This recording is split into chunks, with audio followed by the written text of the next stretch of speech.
오늘 말씀의 제목은 어린 양입니다. 요한계시록 5장 6절 7절입니다. 자, 찾았습니까?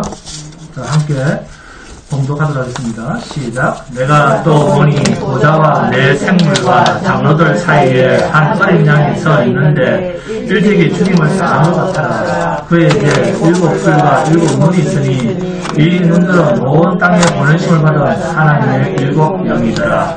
그 어린 양이 나와서 보좌에 앉으신 이에 오른손에서 두루마리를 취하시니라.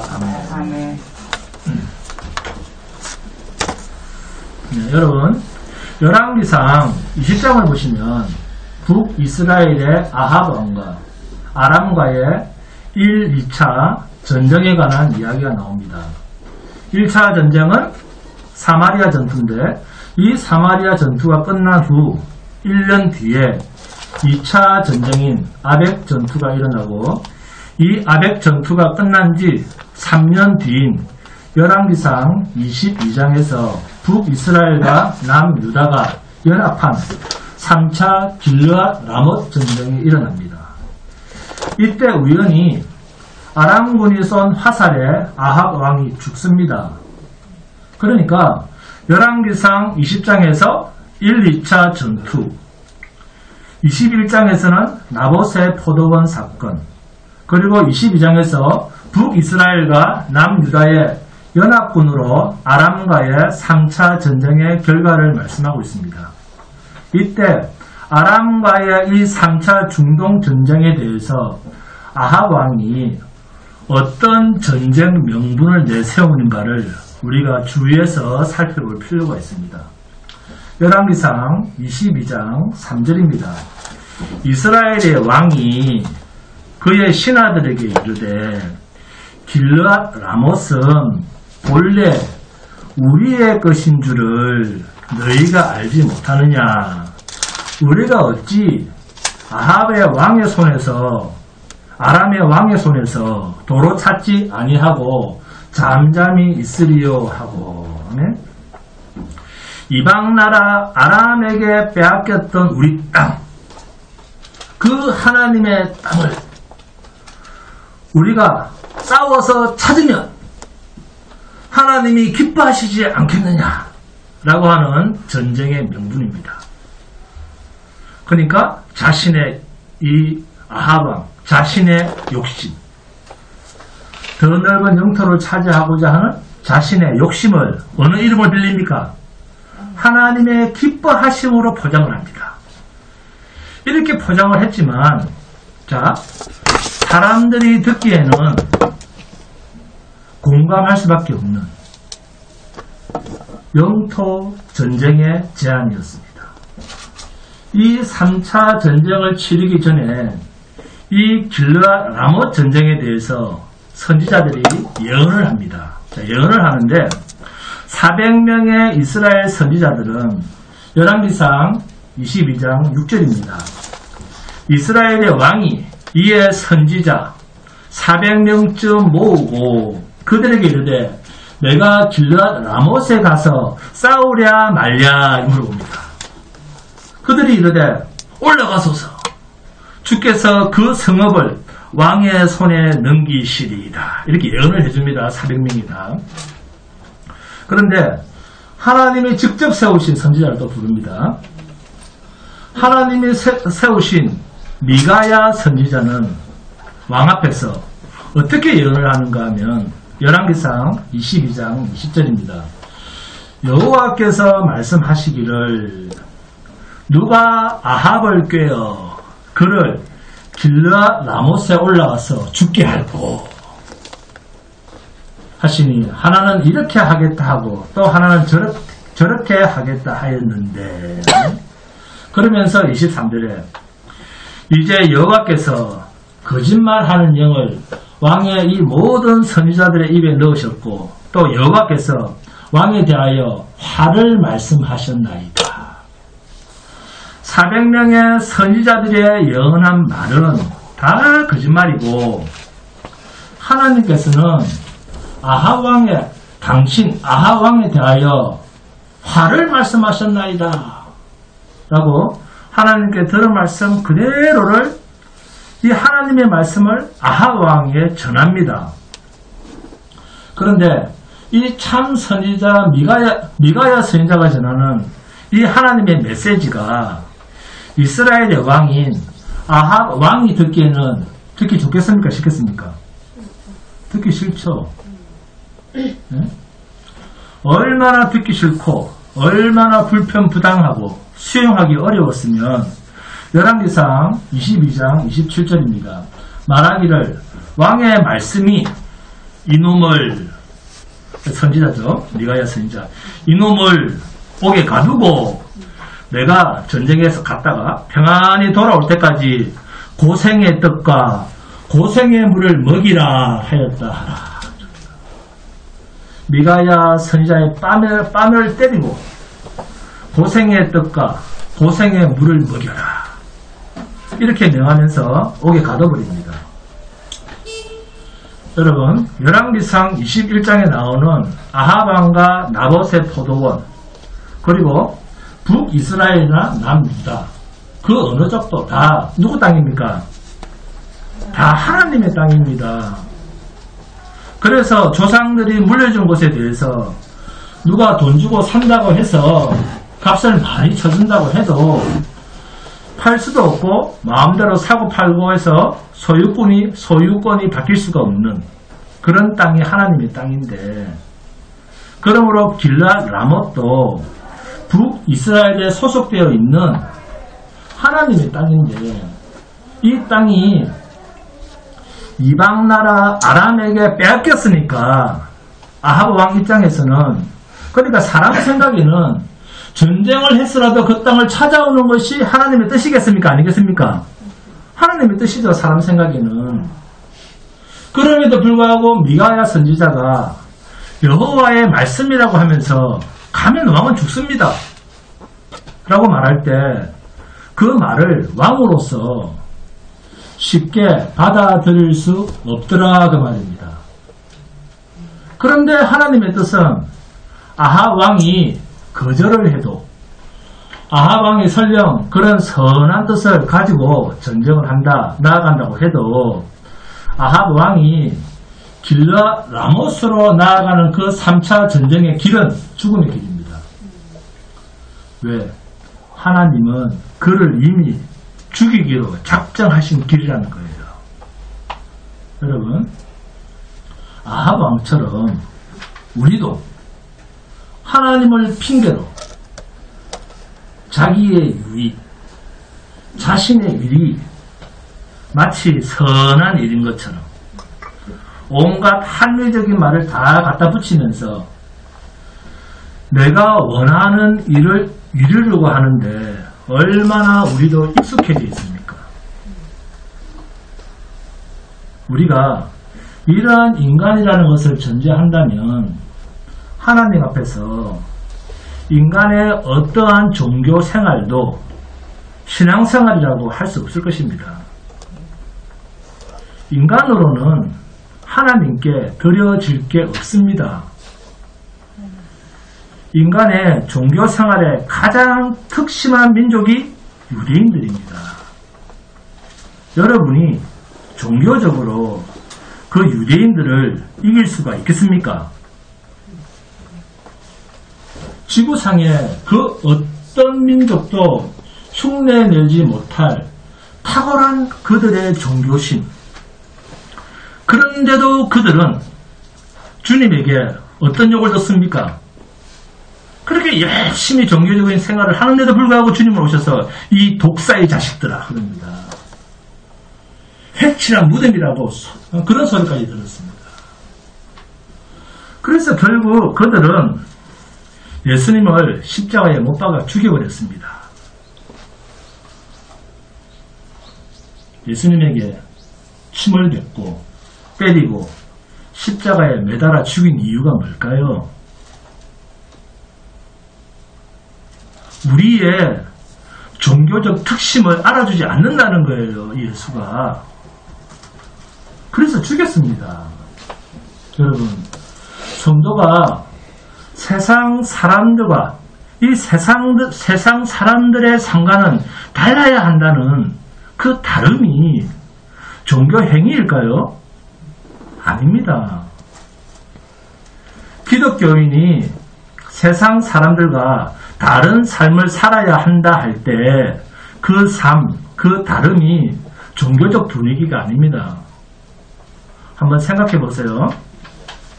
과거, 옛날 여러분들의 그 종교 생활이 정말로 온전하신 하나님, 흠도 티도 허용하지 않는 하나님 앞에서 나 자신도, 자기 자신도 나도 흠도 티도 없는 완벽하고 거룩한 종교 의식이었는가, 이렇게 한번 생각해 보시라는 말씀입니다.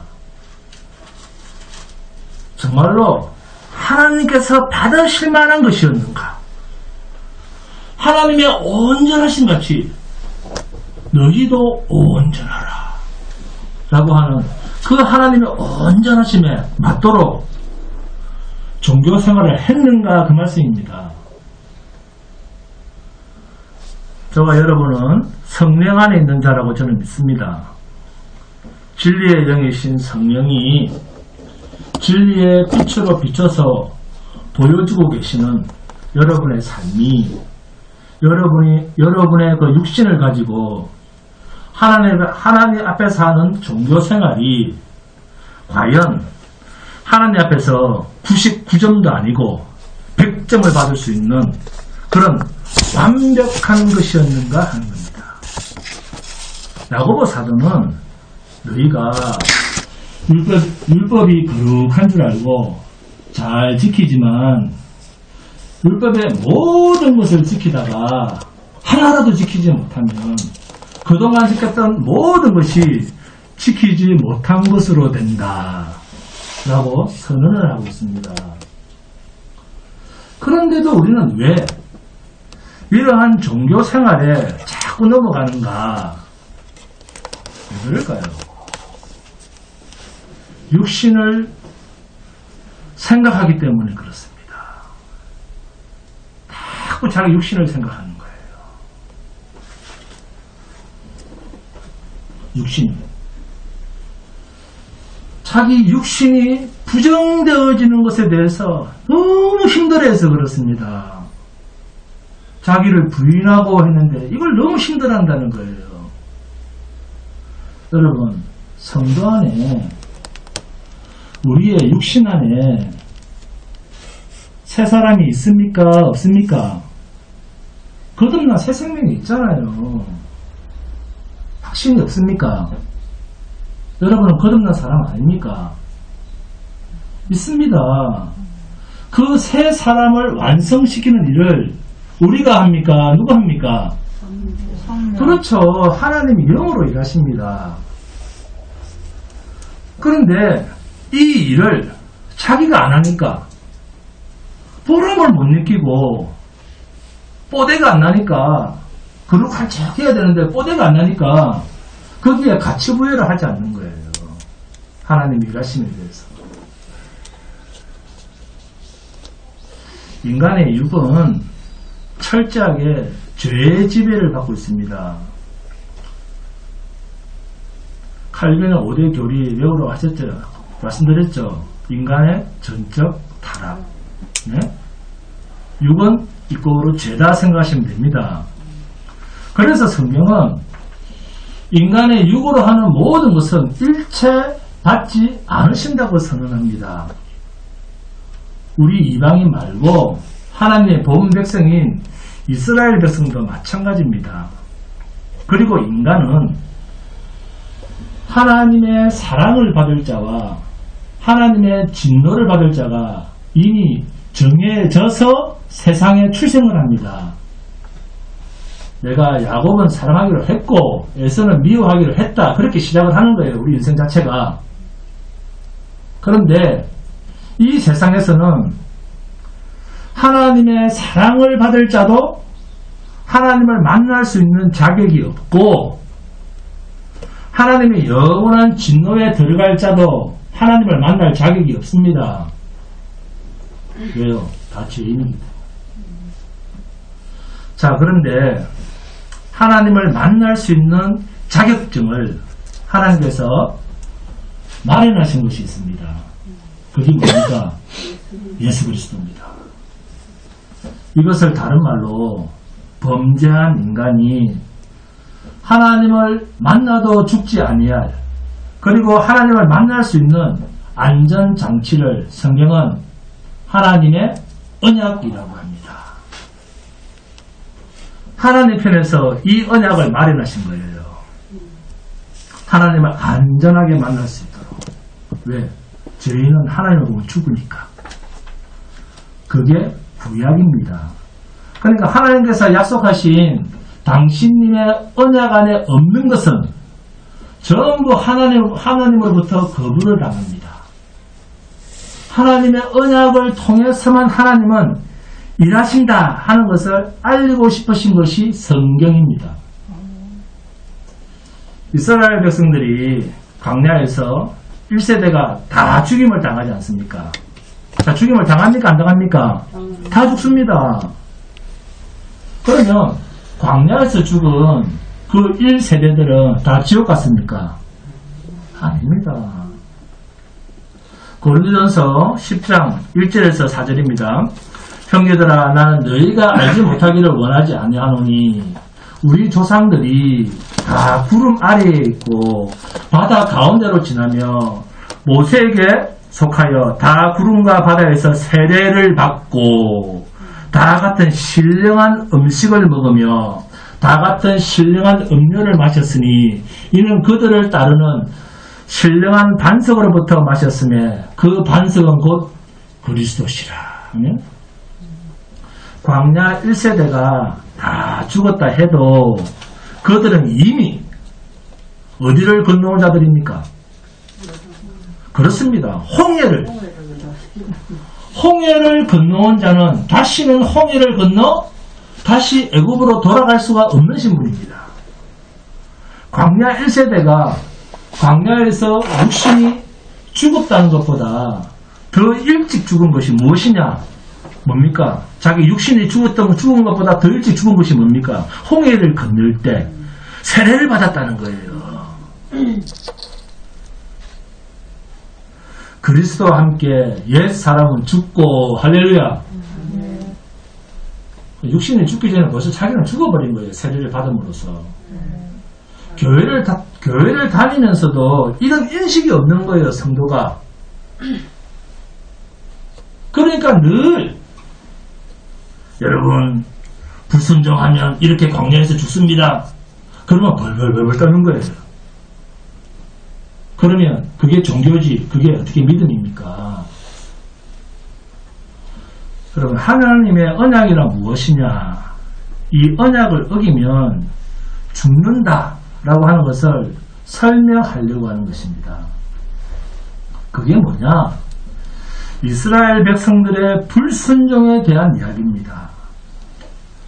하나님의 언약을 어기면 이렇게 죽는다는 표를 보여주시는 상징적인 사건들입니다. 그러니까 하나님의 언약 밖에 있는 자는, 하나님의 약속을 거부하는 자는 모두 죽음에 놓일 수밖에 없다는 것을 누구를 통해서 보여주시느냐? 하나님의 백성, 당신의 백성들을 통해서 천명하시는 거예요. 보여주시는 거예요. 믿지 않는 자들에게도. 그래서 이스라엘을 열국의 무엇으로? 제사장의 나라로 세우셨다는 겁니다. 무슨 말이냐? 희생의 모델로 쓴다는 말이에요. 희생의 모델로. 그러니까 하나님의 부르심을 받았다고는 하는데, 그리고 하나님의 부르심을 받았다고 하는 이스라엘 백성들이라고 하면 그들이 하나님의 부르심을 받았다고 해서 인간의 육으로 하나님을 볼 수 있습니까? 없습니까? 없잖아요.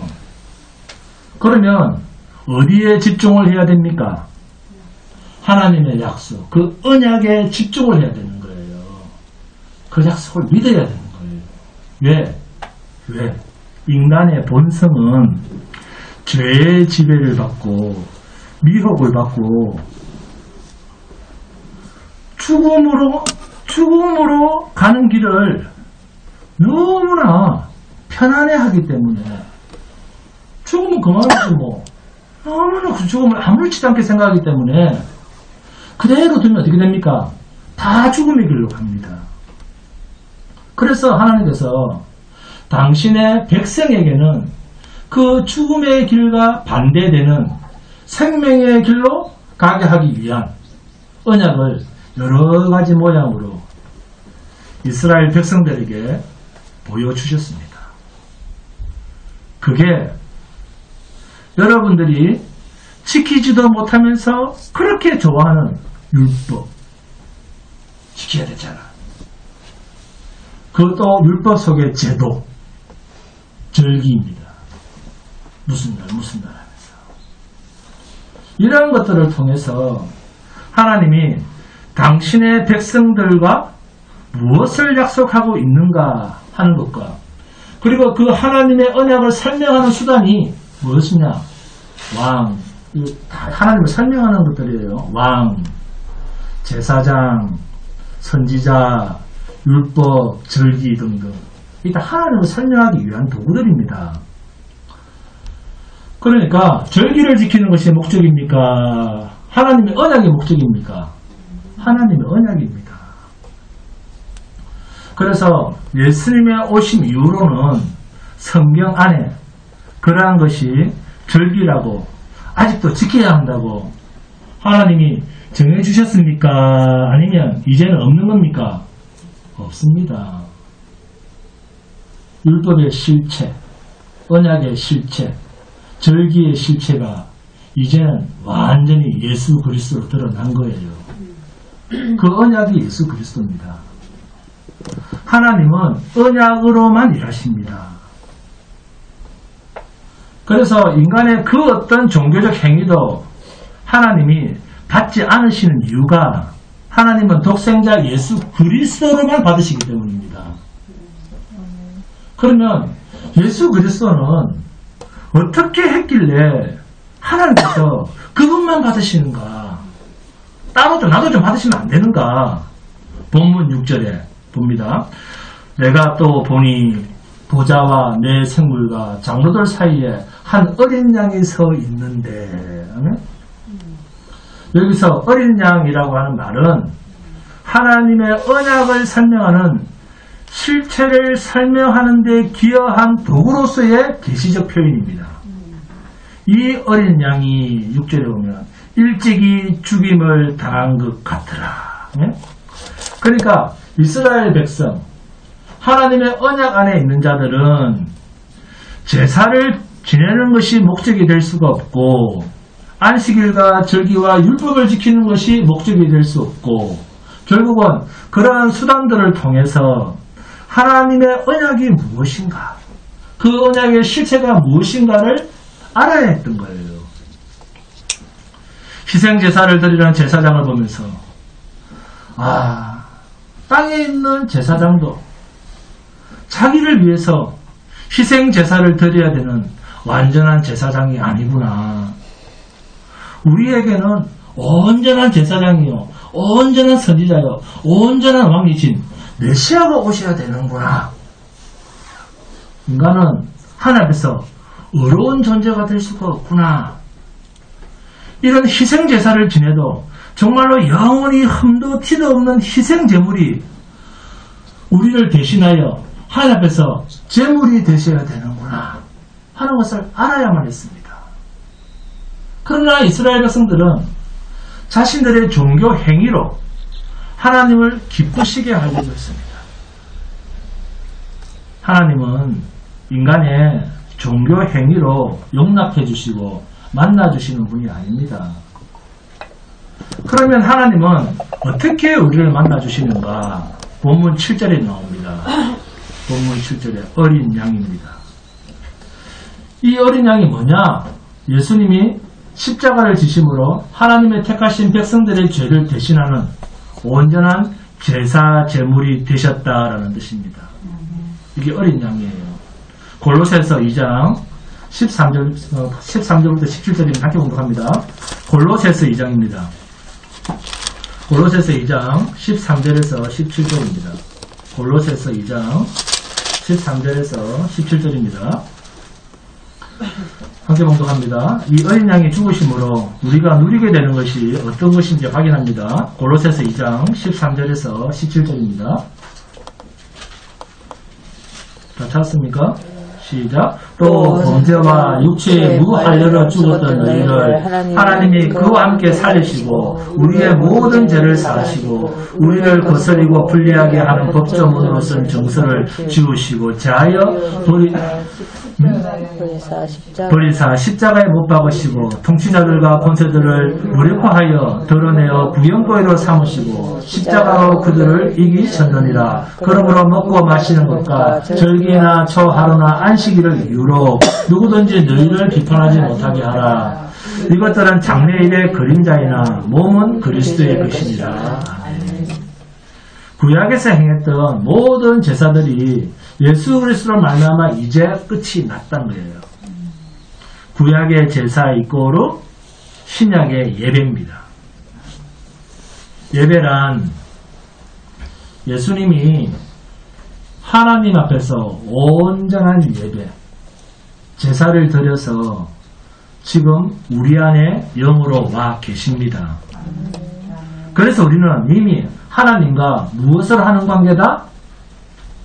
하나님이 그리스도의 영이 우리 안에 왔으니까 온전하게 예배를 드리신, 제사를 지내신, 단번에 지내신 그 예수님이 우리 안에 오셨으니까 우리는 하나님과 무엇을 하는 관계입니까? 예배하는 관계가 되어 있습니다.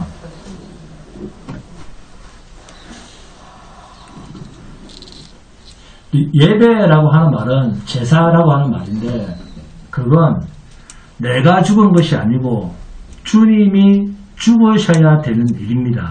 어린 양 주님께서. 그런데 그 죽으셨던 주님이 우리 안에 와 계십니다. 그래서 예배를 종교적 의식으로 생각하시면 안 됩니다.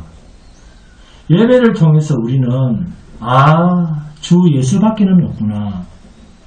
그분이 죽으시지 않으셨더라면 우리는 하나님과 아무런 상관이 없는 존재였구나.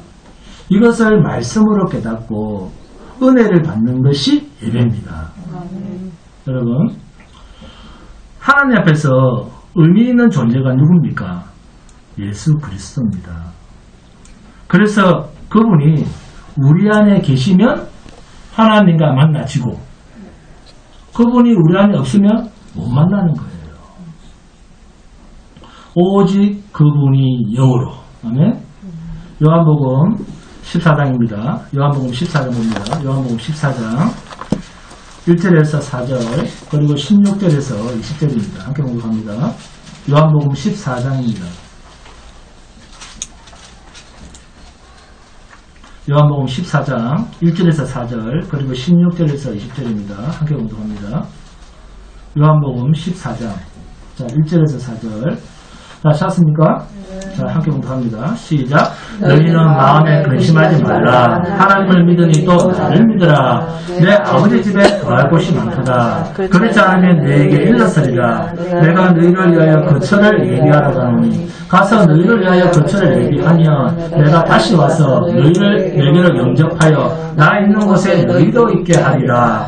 내가 어디로 가든지 그 길을 너희가 아느니라. 내가 아버지께 구하겠으니 16절 봅니다. 내가 아버지께 구하겠으니 그가 또 다른 보혜사를 너희에게 주사 영원토록 너희와 함께 있게 하리니 그는 진리의 영이라. 세상은 능히 그를 받지 못하나니 이는 그를 보지도 못하고 알지도 못합니다. 그러나 너희는 그를 아나니 그는 너희와 함께 거하시며 너희 속에 계시겠습니다.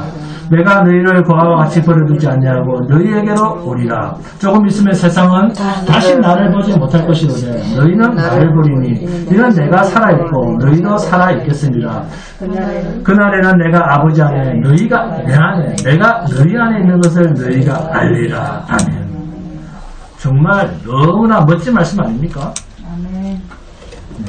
내가 아버지 안에 너희가 내 안에 내가 너희 안에 있는 이 거처를 누가 예배한다고요? 예수님이 예배하러 가신답니다. 이걸 여러분이 잘 이해하셔야 됩니다. 그러니까 예수님이 계시면 하나님이 계시고 예수가 없으면 우리 안에 하나님이 없습니다. 그러니까 하나님의 나라는 예수가 중심인 나라입니다. 예수가 없으면 하나님도 없고, 예수가 없으면 기쁨도 없고, 예수가 없으면 빛도 없고 아무것도 없는 거예요. 요한계시록 4장 11절입니다. 우리 주 하나님이여 영광과 존귀와 권능을 받으시는 것이 합당하오니 주께서 만물을 지으신지라 만물이 주의 뜻대로 있었고 또 지으심을 받았나이다 하더라. 사도 요한이 성령에 감동되어서 보니까 만물이 주님에 의해서 다 되어 있는 것을 본 겁니다. 그래서 24장로들도 주님 앞에 자신의 면류관을 모두 드리는 거예요. 왜? 인간이 한 공로란 없다는 거죠. 그리고 사도 요한이 보니까 보좌에 앉으신 이 오른손에 두루마리가 있는데 그 책이 7인으로 봉해져 있고 아무도 그 책을 알 수가 없는 거예요. 그래서 사도 요한이 물었더니 그때 장로 중 한 사람이 계시록 5장 5절입니다. 장로 중에 한 사람이 내게 말하되 울지 말라. 유대지파의 사자 다윗의 뿌리가 이겼으니 그 두루마리와 그 7인을 떼시리라 하더라. 이 말을 듣고 사도 요한이 보니까 보좌와 내 생물들과 말하고 있는 장로들 사이에 어린 양이 서 계신 거예요. 그런데 그분을 보니까 어떤 분 같더라? 일찍이 죽임을 당한 것 같더라. 세상 죄를 지고 십자가에서 죽으시고 부활하신 예수 그리스도 이꼬르 어린 양 이꼬르 유대지파의 사자 다윗의 뿌리라는 말은 왕의 신분에 대한 이야기입니다. 그런데 이 왕의 신분이신 이분이 본문 6절을 보니까 어린 양이라고 말하고 있습니다. 그러니까 왕으로서 다스림이 충분하신 분이다라는 뜻인데, 그런데 지금 하나님 앞에서는 이분이 어린 양이라는 거죠. 그럼 그 어린 양이란 무엇인가? 하나님의 언약에서 아주 중요한 역할을 또 하나 맡으신 분입니다. 그게 출애굽기 12장 13절에 나오는 이야기입니다. 내가 애굽 땅을 칠 때 그 피가 너희가 사는 집에 있어서 너희를 위하여 표적이 될지라. 내가 피를 볼 때에 너희를 넘어가리니 재앙이 너희에게 내려 면하지 아니하리라. 죽음의 사자가 무엇을 보고 6월 넘어갑니까? 어린 양의 피를 보고. 아멘. 이것을 기념하는 날이 6월절입니다. 이 6월절과 관련된 말이 어린 양입니다. 이 어린 양에 대한 자세한 묘사가 이사야서 53장에 나옵니다. 그리고 구약에서 그림자로 표현하는 어린 양을 다 종합해서 요한복음 1장으로 와보면 6개월 앞서 이 땅에 번임을 받은 엘리야의 심령으로 온 세례 요한이 이 예수님을 두고 이스라엘 사람들 앞에서 뭐라고 소개를 합니까? 요한복음 1장 28절입니다. 이튿날 요한이 예수께서 자기에게 나아오심을 보고 이르되 보라 세상 죄를 지고 가는 하나님의 어린 양이로다. 이분을 바울 사도도 고린도전서 5장 7절에서 너희는 누룩 없는 자인데 새 덩어리가 되기 위하여 묵은 누룩을 내버리라. 우리의 유월절 양 곧 그리스도께서 희생되셨느니라. 아멘. 베드로 사도도 그의 첫 번째 편지인 베드로전서 1장 19절에서 죄인들의 구원이 어디로부터 오는가?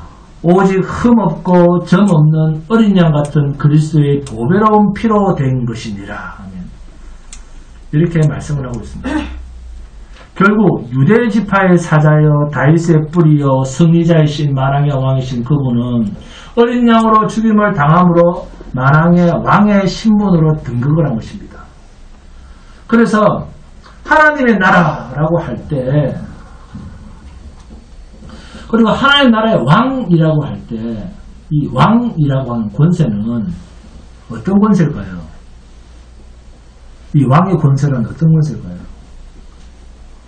백성들을 억압하는, 부리는 그런 권세일까요? 하나님 나라의 왕, 여러분 하나님 나라의 왕입니다 할 때 그 왕이라는 권세가 뭘까요? 죽임을 당하는 권세입니다. 죽임을 당하는 권세. 즉 섬기는 권세입니다. 이게 하나님 나라의 왕의 권세예요. 아멘. 섬기는 권세. 여러분, 하나님 나라의 계시성은 사람들이 쓰는 언어의 뜻, 그 반대편에 그 원뜻이 숨겨져 있습니다.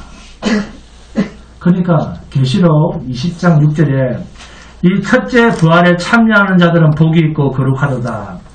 둘째 사망이 그들을 다스리는 권세가 없고 도리어 그들이 하나님과 그리스도의 제사장이 되어 1000년 동안 그리스도와 더불어 왕노릇하리라. 아멘. 왕노릇하리라 라고 하는 이 왕노릇이 무슨 노릇일까요? 섬기는 노릇입니다. 섬기는 노릇. 이 왕노릇의 모델이 누구다? 예수 그리스도입니다. 하나님의 나라는 섬기는 나라예요. 그런데 이분이 본문 6절 7절에 보니까 죽임 당하시는 희생으로서 낮아지신 모습입니다. 본문 6절에 그에게 7뿔과 7눈이 있으니 여기에 뿔이라는 뜻이 뭡니까? 구약 성경에서 뿔은 권능의 상징입니다. 권능의 상징. 그래서 시편 18편 2절에 여호와는 나의 반석이시요 나의 요새시요 나를 건지시는 이시요 나의 하나님이시요 내가 그 안에 피할 나의 바위시요 나의 방패시요 나의 구원의 뿔이시요 나의 산성이시로다. 여기서 뿔이라고 하는 뜻은 권세, 권능, 힘의 상징입니다. 또 있습니다. 신명기 33장 17절에 보시면 그는 첫 숫송아지 같이 위엄이 있으니 그 뿔이 들소의 뿔 같도다. 이것으로 민족들을 받아 땅 끝까지 이르니 곧 에브라임의 자손은 만만이요 므낫세의 자손은 천천이로다. 그리고 본문 6절에 7눈은 세상에 번영을 받은 성령, 온 천하의 하나님의 택한 백성을 지키는 충만한 수로세의 7 성령을 말씀합니다. 그러니까 이 성령이 이 땅에 와서 일하심으로 하나님의 백성은 한 명도 사탄에게 미혹을 당해서 영원한 파멸인 지옥에 빠질 하나님의 택한 백성은 단 한 사람도 없습니다.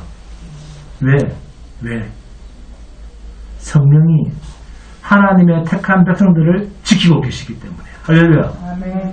그래서 스가랴서 4장 10절에 작은 일의 날이라고 멸시하는 자가 누구냐. 하나님이 스룹바벨의 손에 다림줄이 있음을 보고 기뻐하리라. 이 7은 온 세상에 두루다니는 하나님의 눈이라 하니라. 아멘. 그래서 하나님의 택함을 받은 백성들은 미혹을 받을래야 받을 수 없는 영역이 있습니다. 어떻게? 성령 안에 있기 때문에. 온 세상을 두루다니며 감찰하시는 하나님의 7눈이 지키고 계시기 때문에. 7이라고 하는 말은 충만입니다. 충만수입니다. 충만한 하나님의 눈이 지키고 계시기 때문에 사탄이 미혹을 하거나 빼앗아 갈 수가 없습니다. 이게 성도의 신분입니다. 그런데도 눈물이 납니까? 그래서 성도에게는 요한계시록이 무서운 책이 아닌 거예요. 성령은 하나님의 깊은 것까지도 아시고 또 하나님의 백성에게는 하나님의 뜻을 계시하시고 그리고 내가 길이요 진리요 생명이신 예수님을 따라가게 하십니다. 그래서 성도는 곁길로 갈 수가 없습니다. 그런데 문제는 이것을 자꾸 뭐로 알려고 한다? 말씀이신 성경, 진리로 알려고 하지 않고 자꾸 성경을 보시는 거예요. 하나님의 말씀을 알려고 하지 않고 자꾸 뭐합니까? 육으로 자꾸 느끼려고 한다는 거예요. 육으로, 죽을 육으로. 그냥 교회는 다니는데 다 빵점짜리가 되는 거예요. 그냥 교회를 다니다 무당이 되는 겁니다. 무당, 예수 무당. 참 특이합니다. 하나님을 열심히 알려고 하지 않고 자꾸 몸으로 느끼려고 그래요. 몸으로.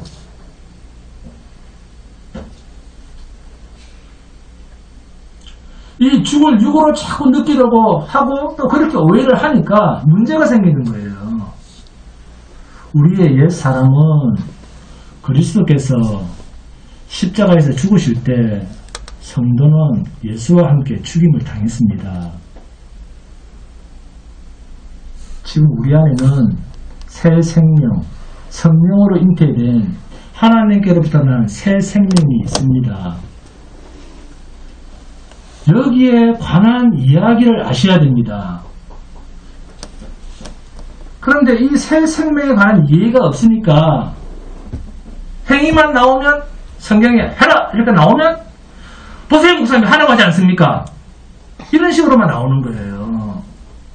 로마서 8장 봅니다. 함께 볼 겁니다. 로마서 8장 1절에서 4절입니다. 로마서 8장 1절에서 4절입니다.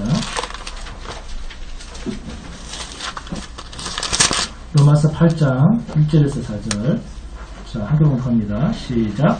그러므로 이제 그리스도 예수 안에 있는 자에게는 결코 전쟁이 없나니 이는 그리스도 예수 안에 있는 생명의 성령의 법이 죄와 사망의 법에서 너를 해방하였습니다. 율법이 육신으로 말미암아 연약하여 할 수 없는 그것을 하나님은 하시나니 곧 죄로 말미암아 자기 아들을 죄 있는 육신의 모양으로 보내요. 육신의 죄를 잡아사 육신을 따르지 않고 그 영을 따라 행하는 우리에게 율법의 요구가 이루어지게 하려 하심이니라. 아멘. 자, 육신을 쫓아 행해라 합니까? 할 수 없다 합니까? 할 수 없다 합니다. 근데 이 할 수 없다는 것을 성도들이 거의 다 알아요. 보면 또 물어보면 이렇게 깨달았음에도 불구하고 자 로마서 8장 12절에서 14절 함께 공부합니다. 12절부터 시작. 그러므로 형제들아 우리가 빚진 자로 돼 육신에게 져서 육신대로 살 것이 아니라 너희가 육신대로 살면 반드시 죽을 것이로되 영으로서 몸의 행실을 죽이며 살리니 무릇 하나님의 영으로 인당을 받은 사람은 곧 하나님의 아들이라. 이 하나님의 영으로 인담을 받는 사람이 어떤 짓을 하는 사람들이라고 합니까? 하나님의 영으로 인담을 받는 사람은 몸의 행실을 죽이는 자들이란 말입니다. 몸의 행실을. 그러면 몸의 행실은 뭡니까? 육신으로 율법을 행하고자 하는 자들 아닙니까? 몸의 행실을 하는 자들. 육신으로 율법을 행하고자 하는 자들. 여러분 로마서 8장 14절에 하나님의 영으로 인도함을 받는 자 수동태입니까? 능동태입니까? 수동태입니다. 이게 우리 마음대로 선택되어지는 것이 아닙니다. 그러니까 몸의 행실로는 하나님의 자녀의 신분이 될 수 없다니까요. 유대인 사회에서 자칭 하나님의 백성이라는 사회에서 바리새인들, 서기관, 율법 교사들이 볼 때 이 사람들이 볼 때, 완전히 이 법에, 이 율법에, 이 성경에 이 통달한 이 사람들이 볼 때, 하나님을 믿지 않는 가장 대표적인 불신자가 누굽니까? 네? 예수입니다, 예수. 율법을 지키지 않거든요. 네? 여러분, 이걸 여러분이 아셔야 됩니다.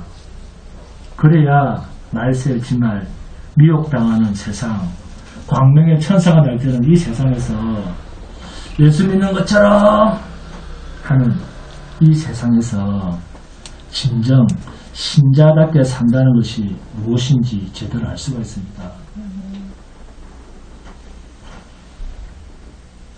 예수님이 그 종교인들에게 죽임을 당했지 않습니까?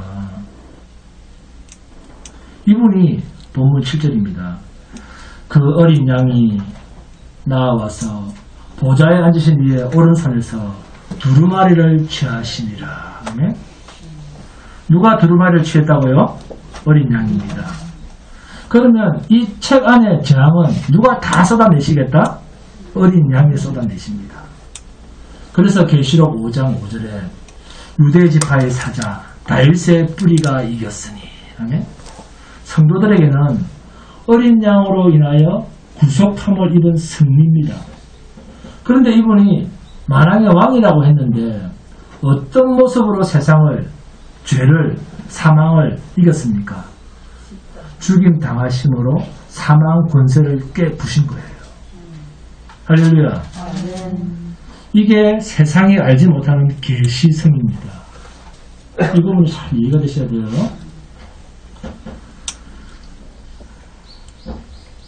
세상은 죽으면 끝 아닙니까? 사람들이 흔히 그런 말 하잖아요. 죽으면 끝이지. 세상은 죽으면 끝이라고 생각을 합니다. 그러나 하나님 나라의 백성은 죽는 것이 영원한 완무릇입니다. 그런데 이걸 누가 알겠습니까? 성령으로만 깨달아지는 거예요. 그러면 하필이면 마지막 때인데, 이 말세 진말인데 왜 자꾸 계시록까지 어린 양 하고 나오는가? 그것은 예수님이 십자가에서 죽임을 당하실 때 죄 없는 주님이 죽으셨다는 것은, 자, 하나님의 아들, 죄 없는 독생자 아들이 이 세상에서 십자가에서 벌거 벗겨져서 죽었다고 하는 것은, 자, 이보다 더 큰 재앙, 이보다 더 큰 저주란 이 세상에는 없는 현재 진행형이라는 거예요. 언제부터? 2000년 전 십자가 사건이 있을 때부터 이미 두루마리에 기록된 모든 하나님의 재앙이 시작이 된 겁니다. 종말은 무엇이 기준입니까? 예수님의 십자가가 기준입니다. 그래서 예수님이 오시니까 세상 끝이라는 거예요. 세상을 창조하신 주님을 세상이 죽였는데, 그러면 세상은 끝이지 뭐겠습니까? 네? 죄 없는 내 아들을 죄 있는 자가 죽였는데 가만히 내버려 두겠습니까? 주님이 3일 만에 부활하셔서 승리하셨다는 것은 그 자체로 세상은 이제 끝났다 그 말이에요. 아멘. 믿음이 좋습니다. 우리 양은혜 집사님. 네, 박수 한번 치드립니다. 믿음이 좋아요. 갈수록 믿음이 일치월장하고 있습니다. 그래서 요한계시록은 2000년 전에 이미 일어나기 시작한 일을 기록한 책입니다. 창조자 하나님을 십자가로 죽인 이런 세상 속에서 우리가 하나님의 은혜 아래에 있는 백성으로 살아가고 있고 존재하고, 또 우리를 하나님의 백성으로 만들어가고 계시다. 놀라운 일 아닙니까? 하나님의 아들을 죽인 세상에서 우리를 하나님의 백성으로 만들어가고 계십니다. 여기 은혜가 없습니까? 그런데도 뭘 따로 내놔라고 합니까? 주시옵소서, 내놓으십시오. 오히려 지금까지 참고 계시는 이 하나님을 생각하면 너무 신비롭고, 어떻게 2000년까지 참으실 수가 있지? 나 같으면 3일도 못 참겠다. 그렇게 생각하면 너무 신비롭고 감사하지 않습니까? 그러니까 고난이 많고 눈물이 많고 괴로움이 많고 실패의 세상이라고 올해부터 낙심하지 마세요. 아멘. 인생의 최종 승리자는 여러분입니다. 아멘. 여러분이 이 세상에 태어나지 않았으면 하나님의 나라 못 가잖아요. 태어나지 않았다는요. 그래도 이 고난 많은 세상, 눈물 많은 세상, 실패의 세상에 하나님이 그래도 태어나게 하셨으니까 영원한 산을 가서 땅에서 새 생명으로 영원히 하나님과 함께 살게 하시는 찬스를 얻은 거잖아요. 눈물이 쏟아지지 않습니까? 우리 사람 아무도 없네. 그러니까 이 하나님의 열심이 하나님의 언약을 속히 완성해서 하나님 나를 당신의 나라로 빨리 데리고 가주십시오. 이 기도를 우리가 할 수 있는 거예요. 이런 기도 우리 안군자에서 하고 있는 줄 믿습니다. 성경 전체에 널려있는 하나님의 재앙이 어린 양이신 주님의 십자가의 죽음에 담겨서 우리 대신 그 모든 재앙을 다 당하게 하셨잖아요. 이 사실을 여러분의 역경이 있을 때마다 생각해 보라는 거예요. 십자가 사건은 우리가 이 세상에서 당하는 모든 재앙을 그분 한 분이 발가벗겨져서 가장 비참한 모습으로 당하신 사건입니다. 우리가 당해야 할 그 일 아니었습니까? 원래는 우리가 이 자리에 있었어야 됐잖아요. 원래 주님이 당하신 그 능력의 십자가가 내 것이었습니다. 우리 것이었어요. 여러분, 창조주를 가장 비참하게 죽인 세상, 하나님이 만드신 세상인데 하나님이 만드신 피조물이 하나님을 죽인 세상이에요. 그래서 어린 양이신 그분이 두루마리를 유일하게 여시는 분이 된 것입니다. 심판은 오직 예수 그리스도로만 집행되어지는 일입니다. 요한복음 5장 22절입니다.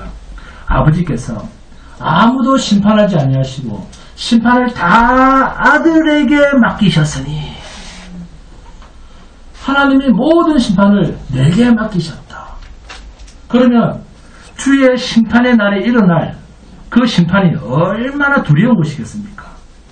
그러나 하나님이 택한 백성들은 한 명도 내가 잃지 않고 다 구원한다. 성도가 세상으로부터 당한 눈물이 있다면 그 모든 눈물까지 깨끗이 씻어줄 것이다. 아멘?